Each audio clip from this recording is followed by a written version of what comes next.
Estimados colegas y amigos, presidentes, amigos todos, hemos oído 3 exposiciones importantes, con matices y concordancias, que en definitiva están presididas por un común espíritu de afirmación nacional, de sentimiento patriótico y de visión del mundo. Eso no precisa demostraciones en el Uruguay, siempre ha sido así. Cuando el doctor Vázquez tuvo el conflicto con el gobierno argentino, con los puentes tuvimos todos, como debía ser.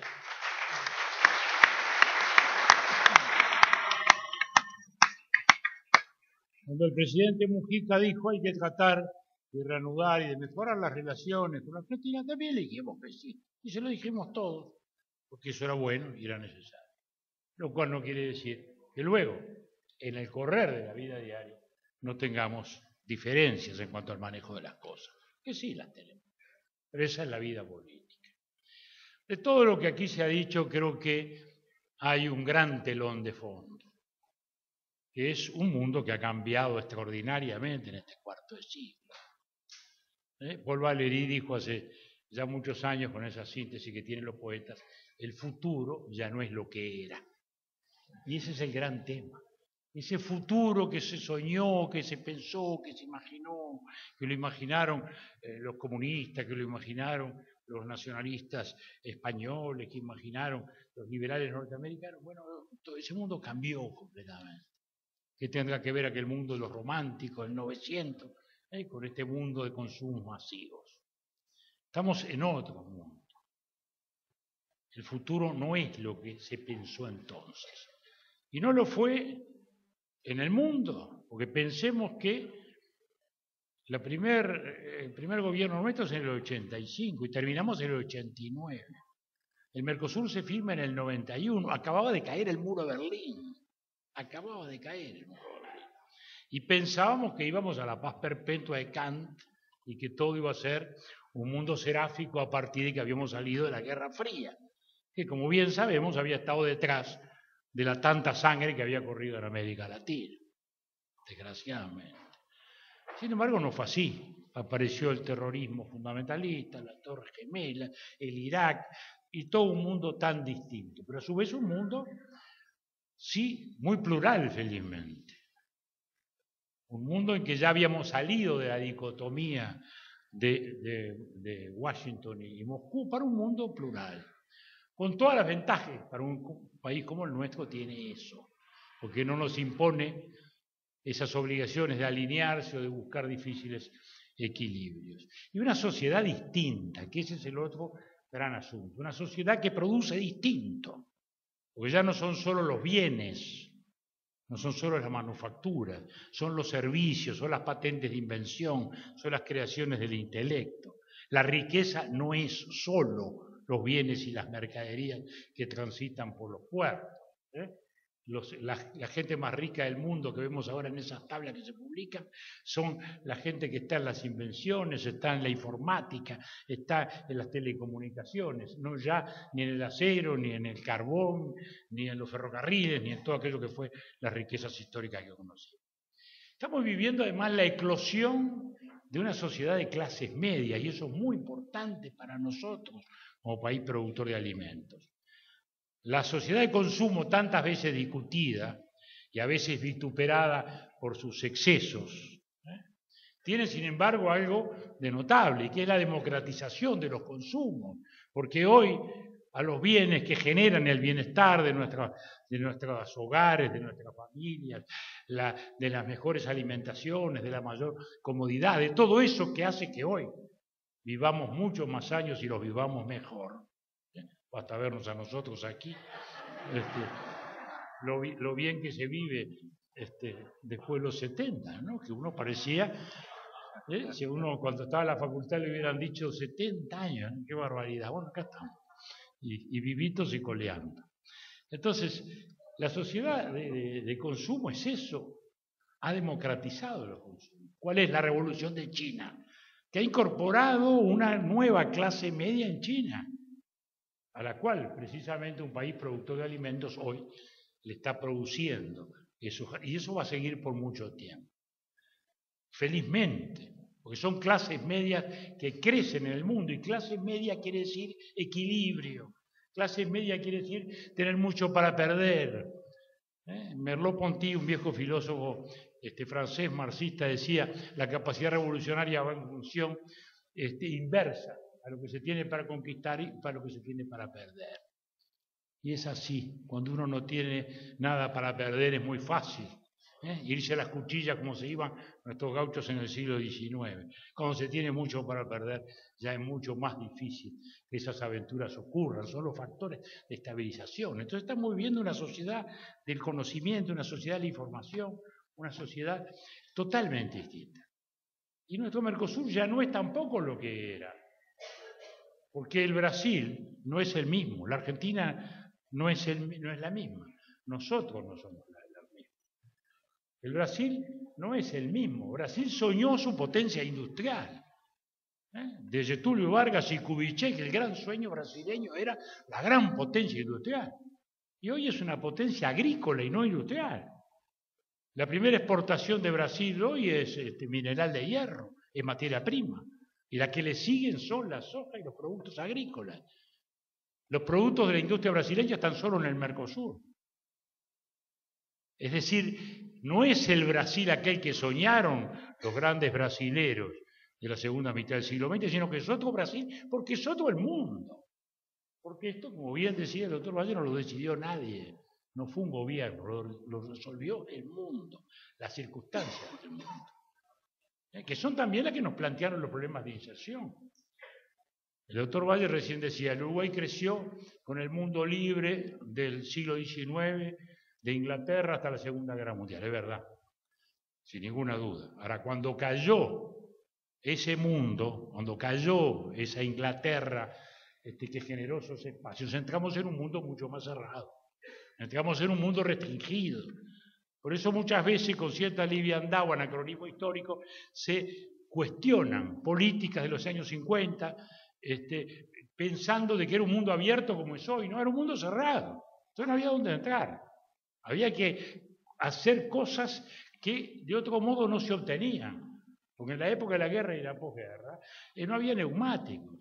Yo soy de una generación que vio una cosa que todos ustedes no vieron, y que eran los gasógenos, por ejemplo, que eran una especie de calefones horrorosos que se ponían en los autos y se cargaban con carbón, porque no había nafta en el Uruguay. Entonces era un mundo de escaseces.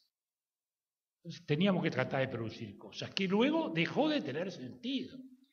Cuando Inglaterra declinó, como recién se recordaba acá, bueno, Argentina y el Uruguay pasamos a ser las viudas del Imperio Británico. Nos quedamos solos. Y además acá en el sur no estábamos insertados con Estados Unidos, que era la nueva potencia dominante, y estábamos muy lejos de Rusia. Aunque con Rusia, ya que hablaba el doctor Lacalle hace un rato de amigos poderosos y también lejanos, con Rusia fue que se hizo la primera refinación de petróleo en ANCAP. Cuando el Uruguay instaló ANCAP, tuvo el gran conflicto en aquel momento con las empresas norteamericanas, y lo primero que hizo fue con Rusia. Por eso mismo no se llama ni benzina ni gasolina, se llama nafta, N-A-P-H-T-A, es como la dicen los rusos, nafta. Por eso acá le decimos nafta y no gasolina. Es decir, el mundo es lo que nos cambió. Entonces, hoy yo creo que debemos pensar en esos términos, y ese es el tema de nuestra inserción. Y rescato de todo lo que se aquí ha dicho una síntesis. Tiene razón el doctor Vázquez cuando dice: tenemos que mejorar el Mercosur, y no podemos tampoco hoy nosotros incumplir tratados que nosotros firmamos cuando le estamos reclamando a los otros que lo cumplan. Porque entonces vamos a perder toda autoridad nosotros también. Pero no podemos dejar de lamentarnos cuando un tribunal arbitral del Mercosur nos da la razón en el tema del río Uruguay y luego la Argentina no hace caso. Y esto es una atrocidad. Como también creo que ha sido un error político muy fuerte introducir al Mercosur en la situación interna del Paraguay y producir esta suspensión Cuando el vicepresidente asumió, podemos pensar que fue un error político, todo lo que se quiera, el juicio político sobre el Paraguay, no me introduzco en eso, ni debemos hacerlo, y creo que el Mercosur no debió hacerlo.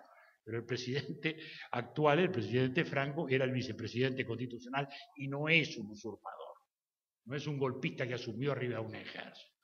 Desgraciadamente el Mercosur se deslizó hacia ellos. Y eso fue un grave error. Invoca el doctor Valle, tenemos que vivir del mundo, por supuesto, ya estamos viviendo del mundo. El Mercosur hoy es el 29% de nuestra exportación.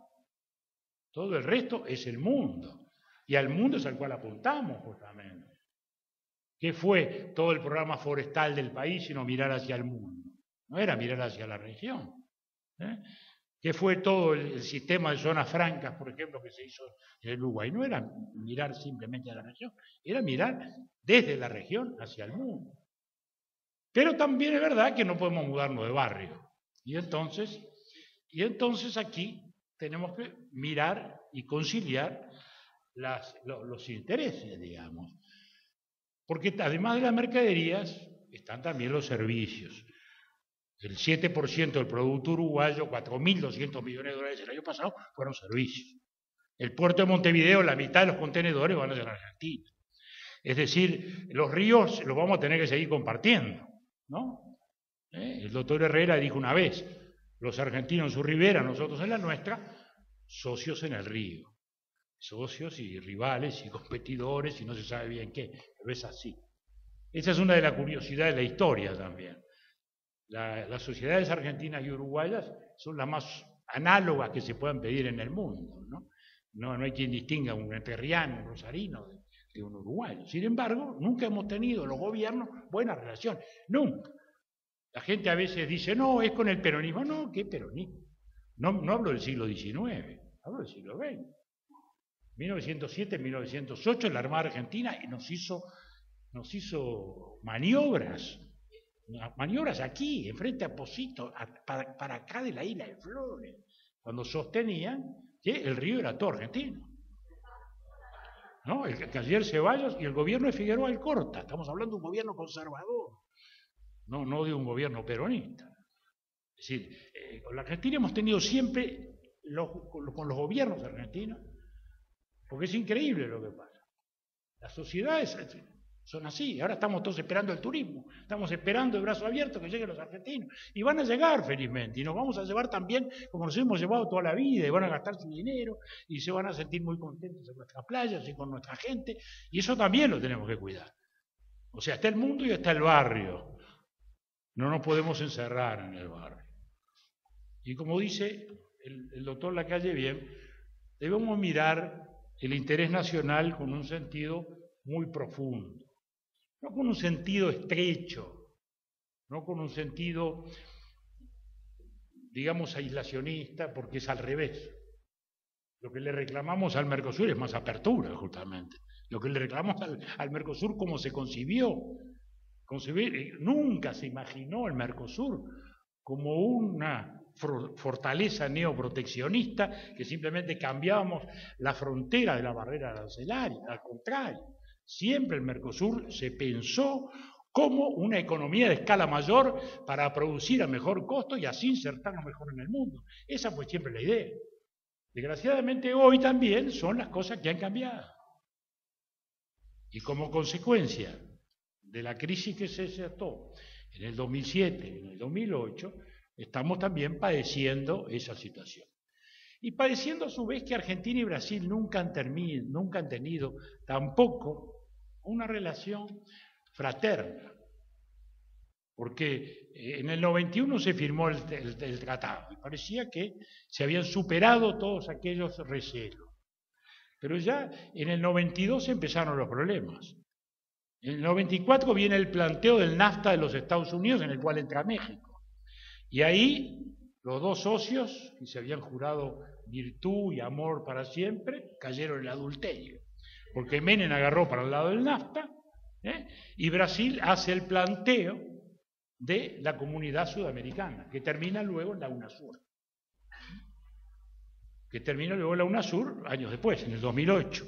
Planteo que nació en la Cancillería brasileña, con profunda discrepancia de muchos latinoamericanos que andamos por nuestra geografía y que siempre dijimos que era un error, porque yo me siento uruguayo, rioplatense, latinoamericano, iberoamericano y occidental, pero no sudamericano, porque Sudamérica es simplemente geografía, no es cultura.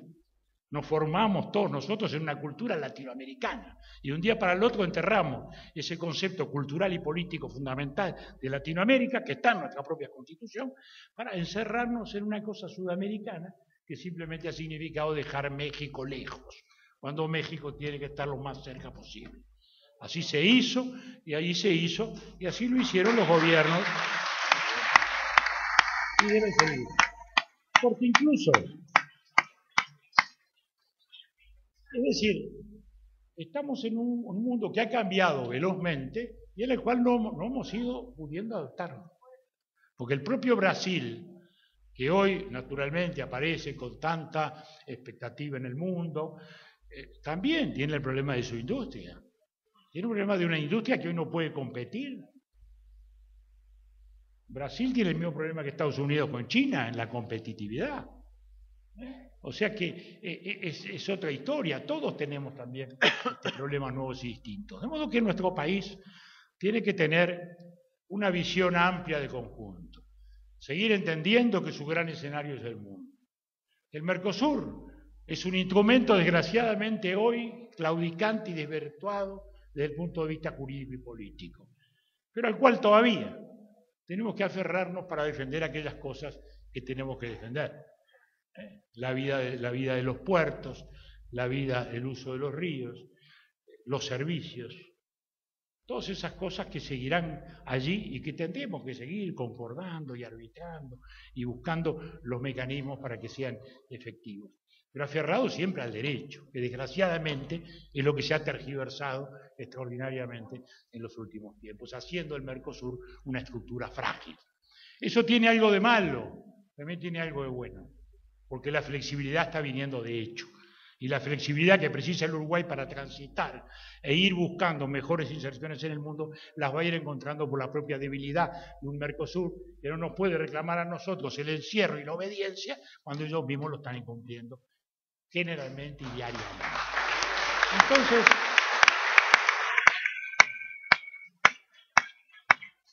Entonces, queridos amigos, las conclusiones son las que surgen de estos matices, yo diría que forman un caleidoscopio armónico de una visión. Mark Twain decía que, con ese cinismo terrible que tenía, que decía que el buen Dios le había mandado las guerras a los norteamericanos para que aprendieran algo de geografía, ¿no? Bueno, yo creo que a nosotros la geografía nos ha impuesto también algunos atributos de carácter, como el ser paciente y el ser porfiado, porque desde el padre fundador Artigas, desde aún antes, estamos en eso, en esta región viviendo, pacientes y porfiados, para defender una nacionalidad sin la cual no hubiéramos existido. Y que tendremos que seguir defendiendo de ese tono. La diplomacia, obviamente, si en algún momento mucha gente puede haber pensado en las afinidades políticas, en las simpatías personales, en las cargas ideológicas, creo que todo eso se ha ido desvaneciendo. Acá se invocaban los intereses, sí, Lord Palmerston, famoso primer ministro británico, ¿no? Inglaterra no tiene ni amigos ni enemigos permanentes, solo intereses permanentes. No lo digo tan descarnadamente, porque nuestro país, además de eso, tiene principios. Y principios que, por cierto, no son incompatibles con esa defensa dedicada a la internacional. Tenemos principios de solución pacífica de controversias, tenemos el principio del Estado de Derecho como una construcción sagrada, tenemos los principios de la libertad, tenemos los principios de la convivencia con nuestros vecinos, tenemos los principios de una integración que no imaginamos como sueño, sino que por el contrario tenemos que seguir construyendo. La vida no se termina en el Mercosur, como bien se ha dicho. Tenemos un tratado de libre comercio con México, como bien está acá, pero tenemos muchos avances con Colombia, que está creciendo fantásticamente y que es un país de enormes potencialidades. Hoy Colombia superó el PBI de la Argentina. No es poca cosa lo que está ocurriendo en nuestra América Latina. Perú ya no es lo que era, Perú ya no es lo que era tampoco. Chile ya lo sabemos. El Paraguay el año pasado creció 10%. Ya no es aquel Paraguay aislado y un poco precario que veíamos antes. Es un país también que está en una fuerte eclosión de crecimiento y con el cual tenemos mucho para hacer, como lo han descubierto ya muchos ganaderos del Uruguay que están trabajando hoy felizmente allá. Entonces, en este mundo cambiante, lo que tenemos que tener es esa visión del mundo, esa visión de la comarca, saber que el barrio no nos encierra, sino que nuestro barrio, que siempre fue un barrio culto y civilizado, que nuestro barrio, que hizo las instituciones artiguistas mirando a Jefferson, siempre siguió y tendrá que seguir mirando al mundo. Muchas gracias.